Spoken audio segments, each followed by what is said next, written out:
Hi, this is Heather Straczynski And Danielle Rodriguez. with Roundtable Realty. We're here today to give you some real talk.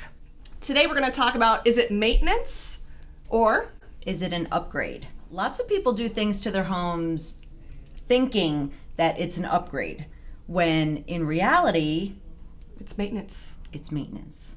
Okay, so we're going to kind of break it down and give you some examples. The roof. So we hear a lot, I just put a new roof on.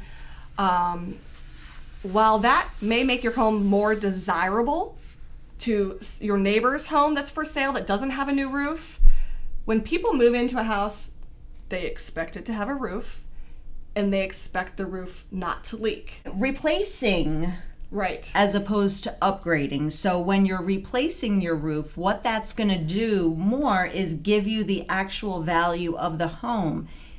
I don't think it's going to add any more to the No. value. If you don't right? replace the roof, price it accordingly. Right. But if you want to price it at that top end, you got to replace the roof. But what if we do that barrel tile roof and we used to have shingles?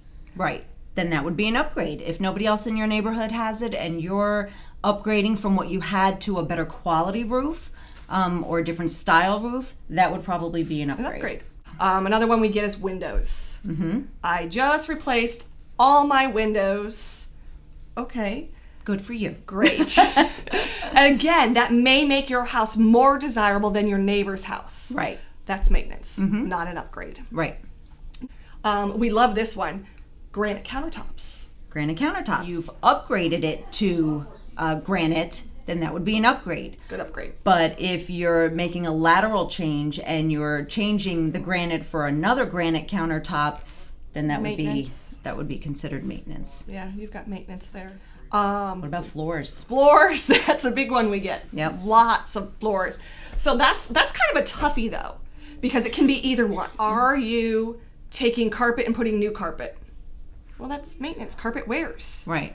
Are you making a lateral move or are you taking it one step higher? Are you taking the carpet out and replacing it with real hardwood floors? Hand scraped hardwood floors. Hand scraped hardwood floors. That would be an upgrade. But if the carpet was, old or dirty, stained, ratty, and you wanted to replace it and you put in brand new carpet throughout the whole house, that would probably just be maintenance. Now, just remember though, if you don't do these things and you price the house accordingly, then that's fine. But if you want top dollar, there are certain things that will make your house sell better than your neighbors, but maybe not add value. So one of the things that we do suggest, get with us, get with your realtors before you make these big changes on the house. And we can help you to decide, yes, this is a maintenance, you need to do this, or this is going to be a great upgrade for you. Right. Kitchen upgrades are a big deal right now. If you're going to be replacing things in the house that are older, worn, maybe doesn't work, like I said, it'll give you the value of what your house should be at. But if you're taking it a step above and you're replacing it with something of better quality, different from what was there, then that would probably be an upgrade and you can add value to the home. It's just a good rule of thumb. So that's it for our episode of Real Talk. We'll Yep. check in weekly with things to hopefully help you. And we encourage you to ask us any questions, and we'll make that our next topic of Real Talk. Yep. Have a great day. Have a good one. Bye.